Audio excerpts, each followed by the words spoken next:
Para acompanhar mais conteúdos como este, acesse o nosso site www.entrevistasdojo.com.br. Roberto Mulaerte, por favor, venha para cá.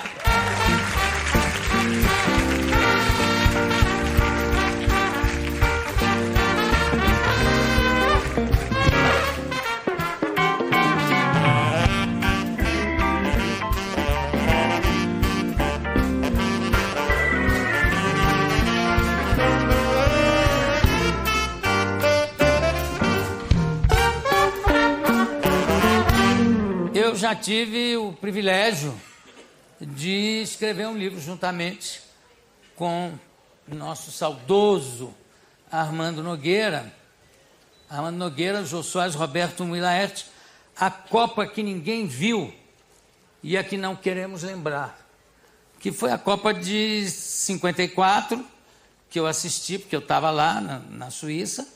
Também o Roberto, você também assistiu. E o Armando Nogueira.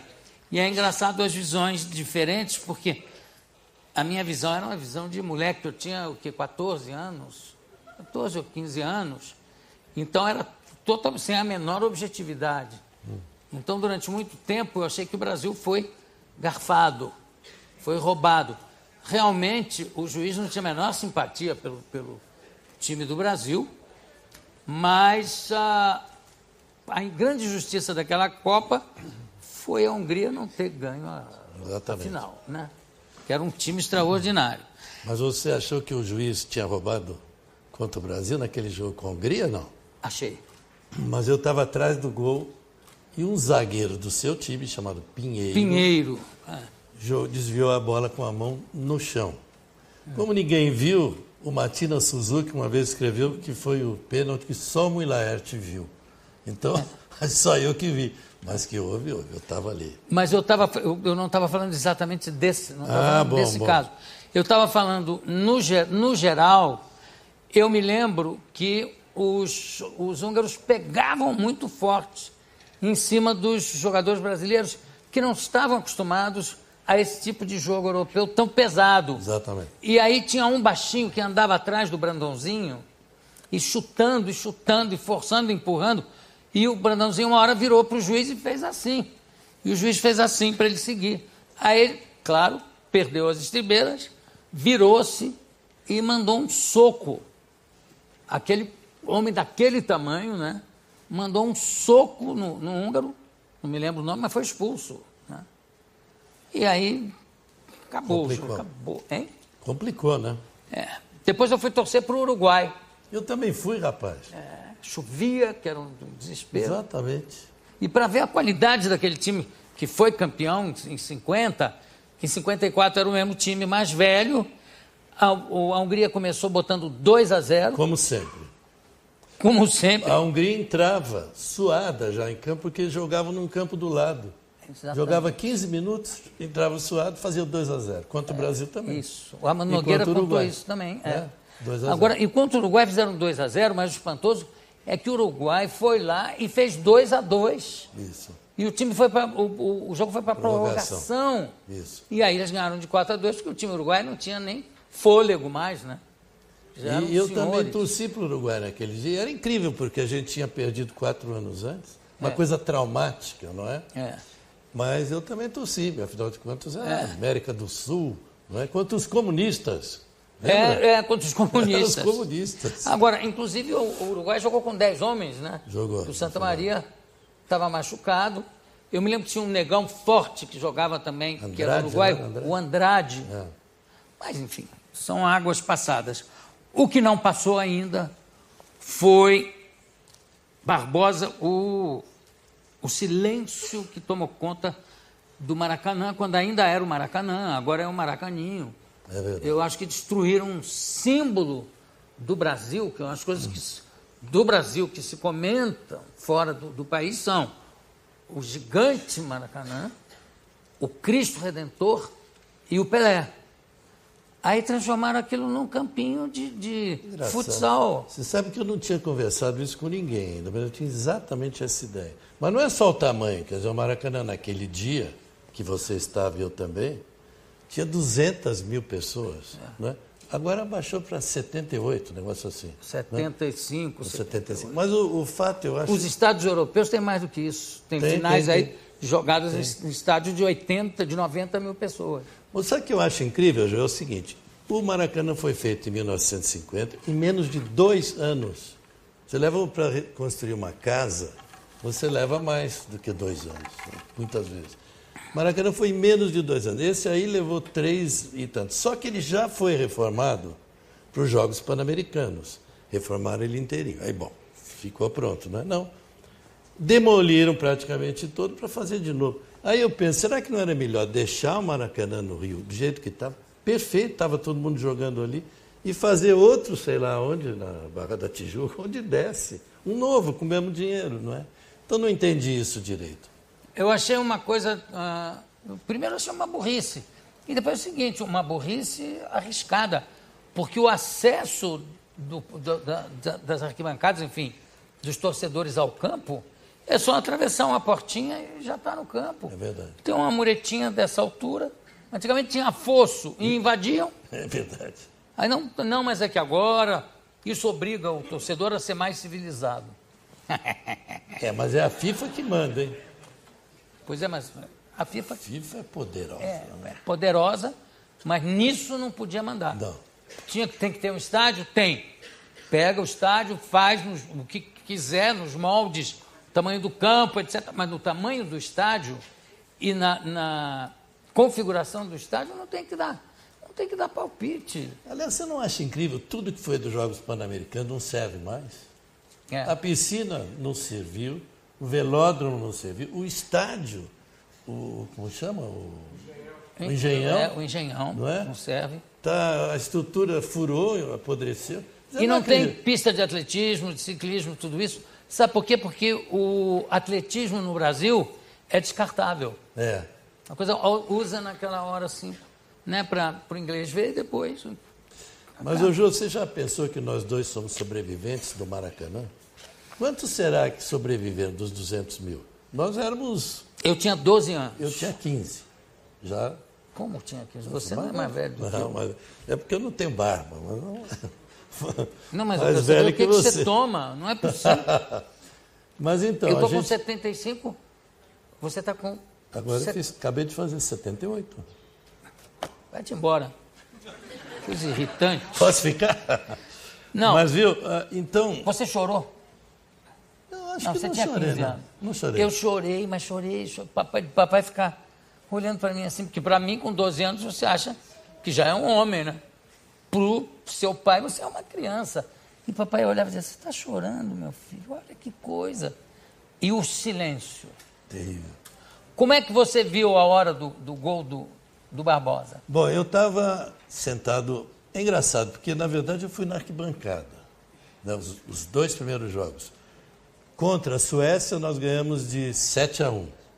Contra a Espanha, 6-1. Era o Olé, cantaram Douradas de Madrid. E foi aí que surgiu o uso do Olé. Do Olé. Foi em 1950, no jogo contra a Espanha. E você sabe... Intuitivo. Você sabe a história do Braguinha, que compôs, não é, o Douradas de Madrid? Ele de estava lá no estádio. Você imagina 200 mil pessoas cantando a sua música de improviso. Todo mundo sabia porque era música de carnaval, mas ninguém tinha combinado. E o Braguinha começou a chorar, né? Claro. Na hora que todo mundo comemorava. Aí um cara olhou para ele e falou, esse cara deve ser espanhol. Olha que cafajeste aí, em vez de comemorar, está chorando. Ele de emoção. Você conhecia essa história? Não. É real, é verdade. Quase apanhou, então. Quase apanhou o Braguinha. Agora, você estava assim, digamos que aqui é o campo, aqui está o gol do Barbosa. Eu estava desse lado aqui. Você estava aqui, eu estava aqui também. Num camarote. Porque isso que eu ia falar... Você estava no camarote. Eu assisti os 2 eu estava em cadeira numerada. Eu estava melhor que você, hein? Estava, claro. Mas então, o que aconteceu foi o seguinte, eu assisti 2 jogos na arquibancada, aí meu pai foi para o Rio. E ele tinha lá um amigo e tal, que depois eu conto sobre esse amigo, e ele me levou para o camarote.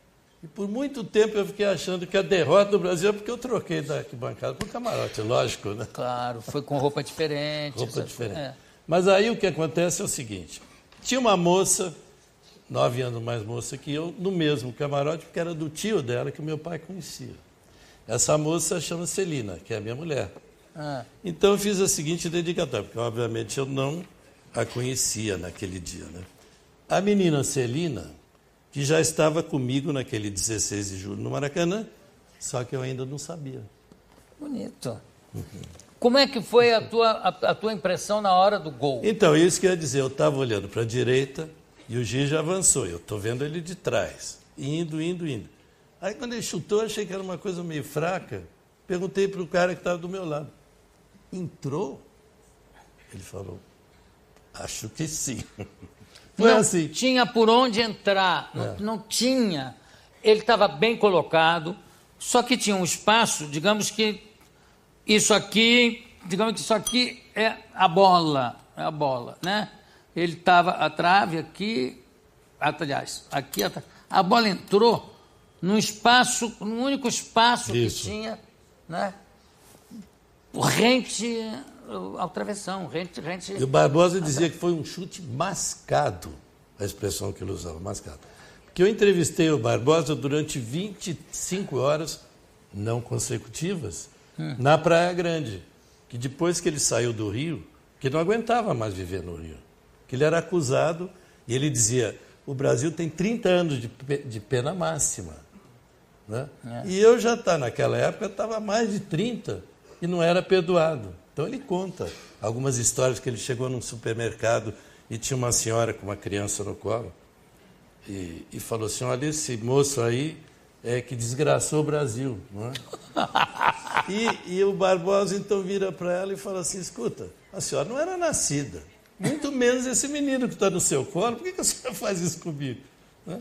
Então são coisas dramáticas. Isso não é um livro sobre futebol, isso é um livro sobre um drama terrível, né? Que é um goleiro, que era um goleiro excelente. Pra você ter uma ideia, ele foi considerado o melhor da Copa de 50, que o Brasil perdeu, pelos jornalistas estrangeiros. Então, a história do Barbosa é um drama. Então, eu fui lá, e eu me lembro quando eu cheguei e me apresentei, ele morava num apartamentozinho na Praia Grande, eu falei, ô Barbosa, tudo bem, é a segunda vez que eu te vejo, né? Ele falou, você vai me desculpar, não estou lembrando. Eu falei, não, primeiro você estava no gol e eu estava na arquibancada lá, mas é a segunda vez que eu te vejo. Agora, também, a falta de capacidade de reação do time brasileiro foi impressionante.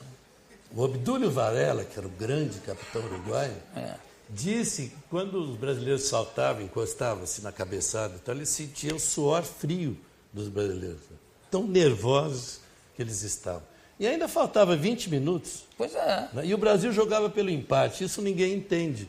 Como que uma final de Copa do Mundo pode alguém jogar pelo empate? Em 82 também. Não na final, mas contra a Itália. Jogava pelo empate. Que a Itália acabou ganhando de 3-2. E se fosse 3-3 ou 2-2, o Brasil se classificava para seguir adiante. Não, isso pode, mas não na final. Não, na final não. Mas você sabe por que foi assim? Não. É porque o Brasil tinha medo de ser desclassificado em 1950 antes de chegar na semifinal. Então eles resolveram fazer um torneio de 4 times por pontos e disputarem entre si. E foi Uruguai, Suécia, Espanha e Brasil. Isso é uma história que pouca gente sabe. Então uma Copa do Mundo que terminou com quadrangular. Então, por exemplo, se o Brasil tivesse jogado em primeiro lugar com o Uruguai perdido de 2-1, ele ia ganhar, não é, 7-1 da Suécia, 6-1 da Espanha, e o Uruguai seria campeão do mesmo jeito. Quer dizer, não houve final.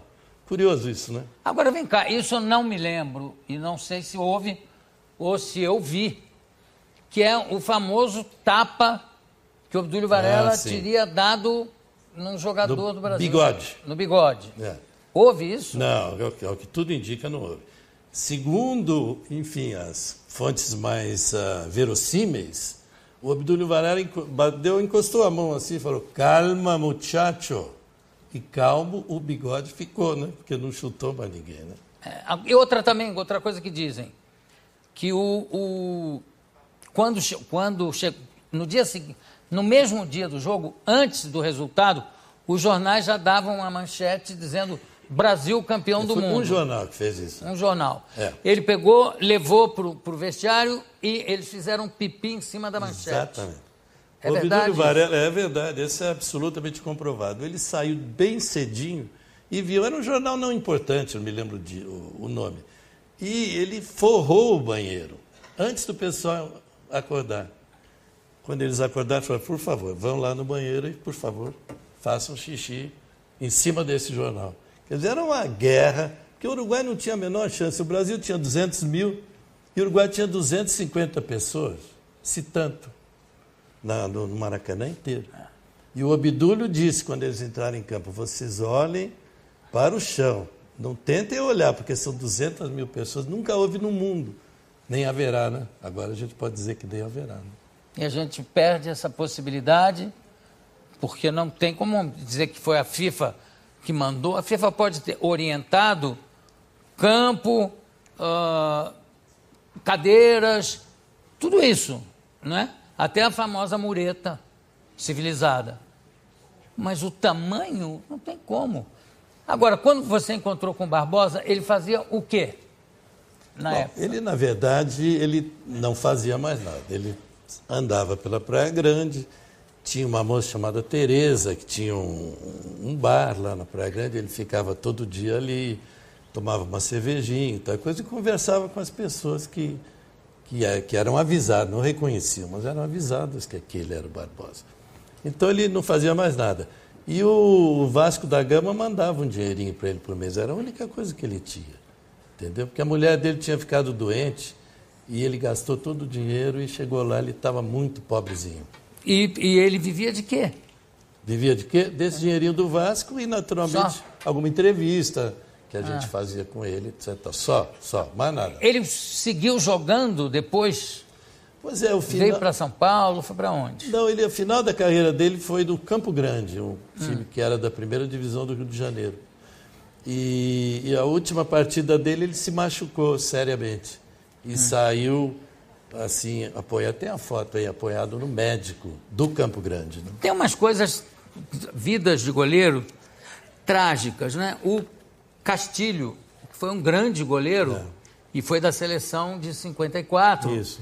E também tomou um frango, uma bola que passou entre a mão dele levantada e a cabeça dele, que ele poderia ter salvo. Mas, enfim, e depois ele tirou um dedo para poder agarrar melhor que um dedo que quebrava toda hora. Ele prendia na grama. E o final da vida dele, ele se matou, se suicidou. Saltando da janela. Que para um goleiro é uma imagem quase também absurda, não é? Eu tenho a radiografia da mão do Barbosa aí, você lembra desse negócio? Lembro. Tem a mão e depois a radiografia. Porque ele tinha 5 fraturas numa mão e 4 na outra. Não se jogava com luvas, né? Não, sem luva e com joelheira, hein? Quer dizer, protegia o joelho e não protegia a mão. É umas loucuras, né? Agora, eu acho que é importante esse livro sair agora, não para a gente pensar que pode acontecer de novo, nada disso. Mas é legal ter ideia do que é uma tragédia desse tamanho no futebol. Né? O que significa para um país, né? Que idade ele tinha? Ele tinha, deixa eu ver, ele morreu com 70 e poucos anos, ele tinha menos de 30 anos, tinha 26, 27, por aí. Está aqui meu amigo de infância, Julinho Rego. Júlio, você esteve nesse jogo? Não fui a esse jogo porque meu pai resolveu levar minha irmã ao Maracanã pela primeira vez. Eu fiquei uma fera de não ir à final. Graças a Deus não fui. Meu pai e minha mãe me levaram a série a minha irmã para ir conhecer o Maracanã, porque ia ser uma festa, o Brasil ia ser o campeão mesmo e tal, e eu fiquei em casa. Não tinha televisão, só tinha rádio, né? Compensação, o Botafogo foi campeão Graças a Deus. Do Campeonato Carioca. Você tem lembrança do que eu chamo o maior silêncio ouvido no mundo, que foi aquelas 200 mil pessoas cabisbaixas? Totalmente. E ao mesmo tempo, aí sim, uma demonstração de total civilidade. Não houve uma invasão. Nada. Não atiraram, não jogaram nada nos jogadores. Né?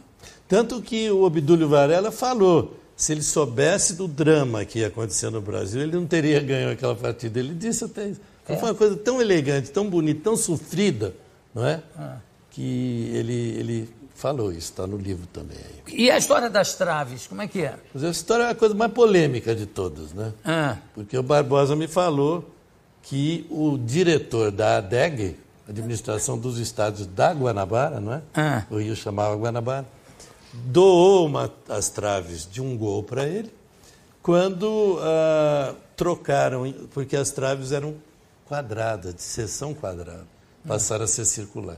Naquela época, o cara chutava e falava, foi na quina da trave, lembra? Lembro. Na quina da trave. Então, eles trocaram, quando trocaram, ofereceram para o Barbosa as traves. Ele levou lá para a rua Maris, lá não sei o que, no Rio, e diz ele que pegou fogo, pôs fogo e fez um churrasco para os amigos mais próximos vizinhos. Eu achei aquilo tão inusitado que eu falei, você vai me desculpar, mas eu quero ouvir de novo semana que vem aqui. E levei o Cláudio de Souza, aquele da revista Placar, aquele, da Editora Abril. Ele foi de testemunha. Falei, agora você, por favor, fale de novo. E gravei. Eu tenho esse áudio comigo. Ele falou outra vez, eu queimei a trave e tal. Mas toda vez que aparece isso aí, tem uma baita polêmica, né? Não queimou nada. Bom, eu garanto só uma coisa, ele me disse 2 vezes com testemunha. Agora, se ele queimou mesmo, não foi imaginação, deve ter queimado. Agora, teve pulando de uma Copa para outra, em 54, tem uma coisa que me deu uma vergonha, que é o seguinte, de repente, quando o Brasil já estava perdendo, teve uma lateral que a bola saiu e alguém da equipe técnica do Brasil jogou uma bola brasileira em campo, usada, que era uma bola de treino. O juiz mandou parar e retrocar a bola. Você lembra disso, por acaso? Não, isso não. Teve uma vaia. E eu posso dizer, e realmente tem o Ricardo Ascar, que estava comigo, que pode comprovar isso. Fomos nós dois que avisamos, depois do jogo com a Iugoslávia, que foi empate, que o Brasil estava classificado. Incrível, né? A gente chegou no ônibus, eu olhei pela janela, estava o Pinheiro chorando. Incrível. Um ponta, que era a ponta direita do Fluminense, também que eu não lembro o nome, chorando. E a gente chegou na porta do ônibus, a comissão, todo mundo chorando. A gente, Brasil, a gente foi classificado. O empate classificava. E aí um dos caras da delegação falou, menino, sai daí, não fala bobagem. Eles só souberam que tinham se classificado, quando chegaram no hotel. Pois é. Que aí disseram, não, mas vocês estão classificados. Você vê a falta de preparo, de estrutura. Inacreditável. Né?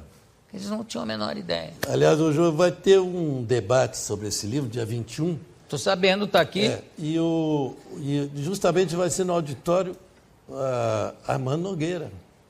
Onde do Museu do Futebol. No Museu do Futebol. É coincidência, o Armando, nosso querido companheiro, que escreveu esse livro junto conosco, vai ser no auditório. Fiquei muito feliz com essa coincidência. Olha só, o livro é Barbosa, um gol silencia o Brasil. O debate com os jornalistas no dia 21 de maio, às 19 horas, no Museu do Futebol, em São Paulo. Querido, muito obrigado pela sua presença, Roberto Muilaert, companheiro de Copas, de Copas perdidas, infelizmente. E ganhas também. Mas a ganha ninguém escreve, porque aí não tem graça. Interessante é o drama. É verdade. Daqui a pouco a gente volta. Obrigado.